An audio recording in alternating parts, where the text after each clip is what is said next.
জানিয়ে দিব এই মুহূর্তে আমাদের হাতে এসেছে বাংলাদেশের গুরুত্বপূর্ণ আপডেট সংবাদের শিরোনাম। শুরুতেই থাকছে নির্বাচন বানচালের জন্যই হাদির উপর গুলি করা হয়েছে বলছে সমমনা জোট। এবারে জানিয়ে দিব হাদিকে গুলি করা সন্ত্রাসীরা শনাক্ত, যে কোনো সময় গ্রেপ্তার জানালো ডিএমপি কমিশনার। আরও জানাবো সমঝোতা প্রশ্নে বিএনপির স্পষ্ট অবস্থান জানতে চায় শরিকরা।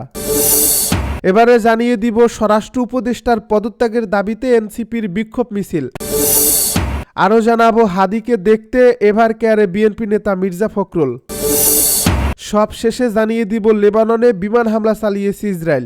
এতক্ষণ শুনছিলেন হাতে থাকা আপডেট সংবাদের শিরোনাম, এবারে বিস্তারিত। তবে তার আগে অনুরোধ রইল ভিডিওটিতে একটি লাইক এবং কমেন্ট করে জানিয়ে দিন ভিডিও সম্পর্কে আপনার মূল্যবান মতামত। আরও জানিয়ে দিন ভিডিওটি কোথা থেকে দেখছেন বা কোন জেলা থেকে দেখছেন।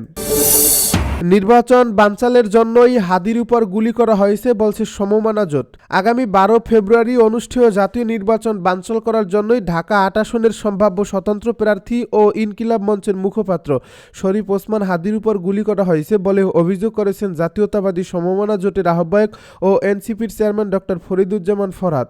শুক্রবার বিকেলে এক বিবৃতিতে এই অভিযোগ করেন তিনি।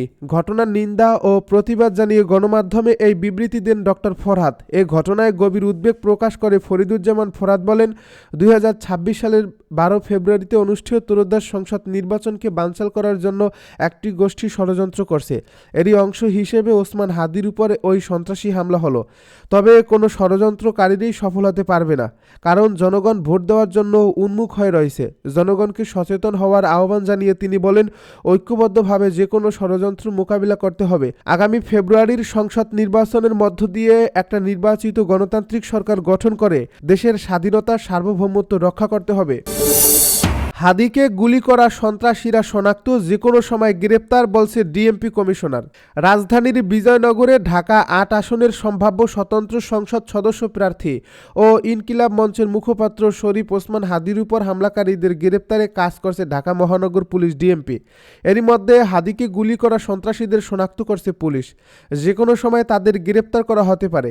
শুক্রবার রাত 12:30টার দিকে গণমাধ্যমকে তথ্য জানিয়েছে ডিএমপি কমিশনার শেখ মোহাম্মদ সাজ্জাদ আলী। তিনি জানান, ওসমান হাদিকে গুলি করা সন্ত্রাসীদের শনাক্ত করা হয়েছে, যে কোনো সময় তাদের গ্রেপ্তার করা হবে, এ বিষয়ে কাজ চলছে। এর আগে হাদিকে হামলার সঙ্গে জড়িত ব্যক্তিদের সম্পর্কে কোনো তথ্য থাকলে তা নিকটস্থ থানা অথবা 999 নম্বরে পুলিশকে অবহিত করার জন্য বিনীত অনুরোধ করা হয়। শুক্রবার সন্ধ্যায় ডিএমপির মিডিয়া অ্যান্ড পাবলিক রিলেশনস বিভাগের উপ পুলিশ কমিশনার মুহম্মদ তালেবুর রহমানের স্বাক্ষর করা এক সংবাদ বিজ্ঞপ্তিতে তথ্য জানানো হয়। এ বিজ্ঞপ্তিতে বলা হয়, শুক্রবার বেলা 2:30টার দিকে রাজধানীর বিজয়নগর বক্স কালভার্ট এলাকায় মোটরসাইকেল আরোহী একজন দুর্বৃত্ত ইনকিলাব মঞ্চের মুখপাত্র ওসমান হাদিকে লক্ষ্য করে গুলি করে পালিয়ে যায়। এতে তিনি গুরুতর আহত হয়ে চিকিৎসাধীন আছেন। ডিএমপি এই ন্যাক্কারজনক ও কাপুরুষোচিত হামলার তীব্র নিন্দা জানাচ্ছে। এই ঘটনার সংবাদ পাওয়ার পরপরই পুলিশ ঘটনাস্থল পরিদর্শন করে এবং ঘটনাস্থলের আশেপাশের সিসিটিভি ভিডিও ফুটেজ সংগ্রহ ও বিশ্লেষণ করে জড়িতদের শনাক্ত ও গ্রেপ্তার আন্তরিক প্রচেষ্টা অব্যাহত রেখেছে।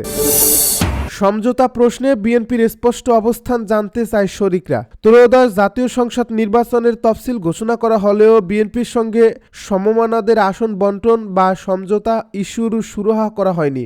এ নিয়ে বিএনপি নেতৃত্বাধীন ফ্যাসিবাদ বিরোধী যুগপৎ আন্দোলনের জোটে বিরাজ করছে এক ধরনের অস্থিরতা। শরিকদের জন্য কতটি আসন ছাড়া হবে সে বিষয়ে এখন বিএনপির স্পষ্ট অবস্থান জানতে চায় মিত্ররা। তারপর পরবর্তী করণীয় নির্ধারণ করবেন তারা। গত বুধবার যুগপথের শরিক 29টি দলের শীর্ষ নেতারা বৈঠক করে এমন সিদ্ধান্ত নেন। এই অবস্থায় বিএনপি মিত্র রাজনৈতিক দলগুলোর সঙ্গে গত বৃহস্পতিবার রাতে বৈঠক ডাকলেও যুগপৎ আন্দোলনের কয়েকজন গুরুত্বপূর্ণ নেতারা অনুপস্থিতির কারণে শেষ পর্যন্ত এ বৈঠকটি হয়নি।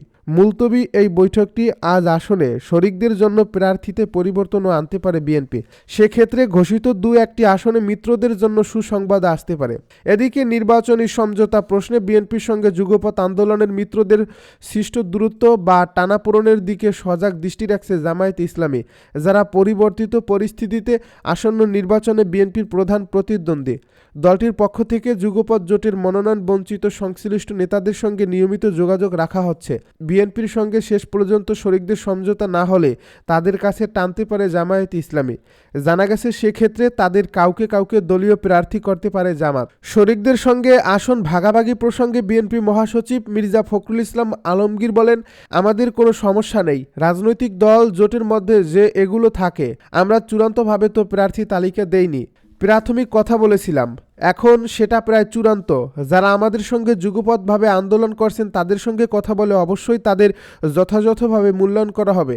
আমি মনে করি কোনো সমস্যা থাকবে না। আমরা অত্যন্ত আশাবাদী। যারা বিগত সরকারের বিরুদ্ধে আন্দোলন করেছেন, ঐক্যবদ্ধ হয়ে আমরা সবাই নির্বাচনে অংশ নিতে পারব। স্বরাষ্ট্র উপদেষ্টার পদত্যাগের দাবিতে এনসিপির বিক্ষোভ মিছিল। ইনকিলাব মঞ্চের মুখপাত্র ও ঢাকা ৮ আসনের স্বতন্ত্র প্রার্থী শরীফ ওসমান হাদির উপর হামলার প্রতিবাদে বিক্ষোভ মিছিল করছে জাতীয় নাগরিক পার্টি। শুক্রবার রাত 8:30টার পর রাজধানীর বাংলা মোটরের রূপায়ণ ট্রেড সেন্টারের সামনে থেকে এই মিছিল শুরু হয়। শাহবাগে বিক্ষোভ সমাবেশের মধ্য দিয়ে এই মিছিলটি শেষ হয়। এই বিক্ষোভ মিছিল থেকে দলটির নেতাকর্মীরা স্বরাষ্ট্র উপদেষ্টার পদত্যাগ দাবি করেন।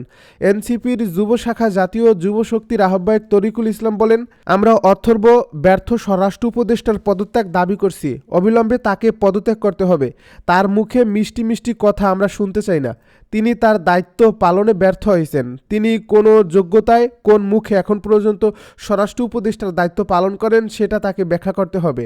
এনসিপির জ্যেষ্ঠ যুগ্ম আহ্বায়ক আরিফুল ইসলাম আদিব বলেন, দেশের প্রশাসনে, মিডিয়ার, ব্যবসা বাণিজ্যে, বিশ্ববিদ্যালয়ের আওয়ামী লীগের দোসর এবং সহযোগীরা রয়েছে। তারা হাদির মতো নেতাদের হত্যার মতো উৎপাদন করছে। আর যদি কোনো এরকম হত্যার চেষ্টা করা হয় তাহলে আওয়ামী লীগের নেতাকর্মীদের সম্পত্তি জাতীয়ভাবে বাজেয়াপ্ত করা হবে। এনসিপির যুগ্ম সদস্য সচিব আরিফ সোহেল বলেন, হাদি গুলিবিদ্ধ হওয়ার ঘটনা প্রমাণ করে দেয় বাংলাদেশে এখনও জুলাইয়ের শত্রুরা, সংস্কারের শত্রুরা, ন্যায় বিচারের শত্রুরা সজাগ আছে। দেশে আবারও 1-11 তৈরির পায়তারা চলছে। আধিপত্য বিরোধী সবাইকে ঐক্যবদ্ধ থাকতে হবে। হাদিকে দেখতে এভারকেয়ারে মির্জা ফখরুল। ঢাকা ৮ আসনের স্বতন্ত্র সংসদ সদস্য প্রার্থী ও ইনকিলাব মঞ্চের মুখপাত্র শরীফ ওসমান হাদিকে দেখতে এভারকেয়ার হাসপাতালে গেছেন বিএনপি মহাসচিব মির্জা ফখরুল ইসলাম আলমগীর।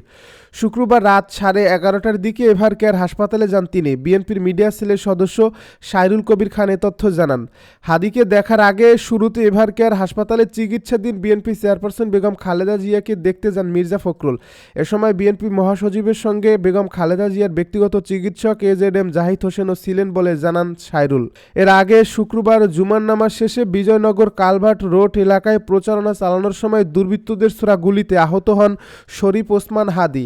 গুলিবিদ্ধ অবস্থায় দুপুর 2:35 তাকে ঢাকা মেডিকেল হাসপাতালের জরুরি বিভাগে নেওয়া হয়। পরে তাকে রাজধানীর এভারকেয়ার হাসপাতালে আনা হয়। লেবাননে বিমান হামলা চালিয়েছে ইসরায়েল।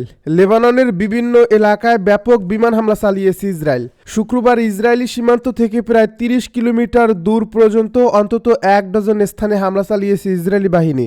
লেবাননের রাষ্ট্রীয় সংবাদ সংস্থা ন্যাশনাল নিউজ এজেন্সি জানায়, কোথায় কোথায় ভারী বিমান হামলা চালানো হয়েছে। এই হামলাগুলো লেবাননের দক্ষিণ ও পূর্বাঞ্চলে হয়েছে। অন্যদিকে ইসরায়েলি সেনাবাহিনী দাবি করছে তারা হিজবুল্লাহর বিভিন্ন স্থাপনায় হামলা চালিয়েছে।